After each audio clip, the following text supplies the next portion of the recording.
I'm Mick Garrison. This is Postmortem, and our guest is one of the most versatile filmmakers of our time, William Friedkin. Bill, thank you so much for joining us. It's a pleasure, Mick. Well, when you decided to become a storyteller, was your choice always film? No, I started in the mailroom of a television station in Chicago right out of high school. I never went to college. I have never had a lesson in filmmaking.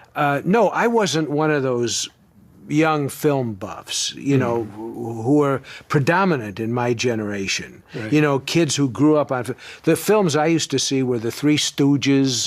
You know, where there'd be a Saturday afternoon of 8 short subjects and cartoons and a 40-minute feature. But I grew up in live television and loved it. And I had no particular goals apart from that.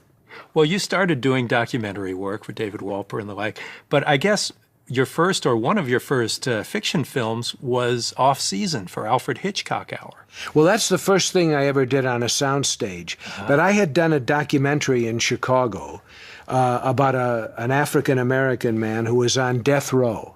It's still available on VHS. Wow. And it saved this guy's life. It saved him from the electric chair. So it was filmmaking activism that actually made that happen. I thought, my God, film is so powerful. We can use film to save somebody's life. And then, of course, I got into the Hollywood mainstream and was quickly dispelled of that notion. So how did that transition occur, going from that documentary film into narrative? Well, my film won a whole bunch of prizes at documentary film festivals, where the Wolper Company had their own films entered.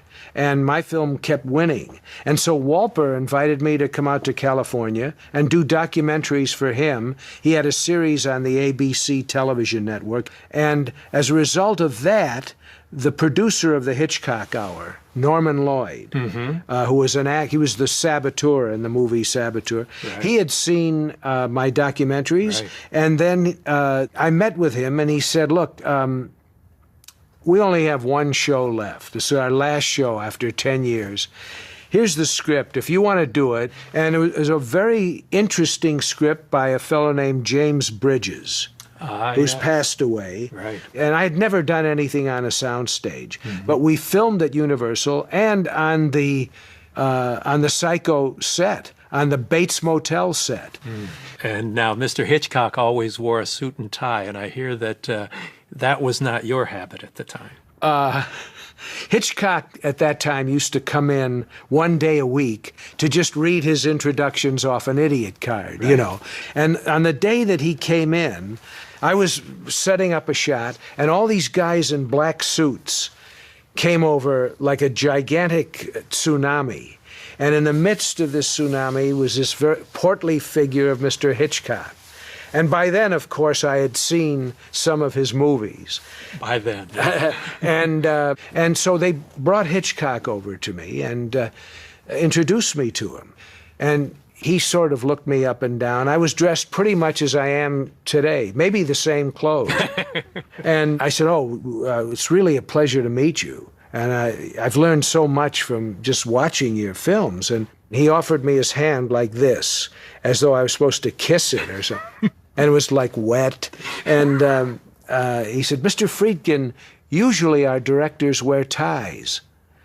And I thought he was putting me on. And I said, well, I got dressed quickly today. I must have left it at home. And by then he was gone.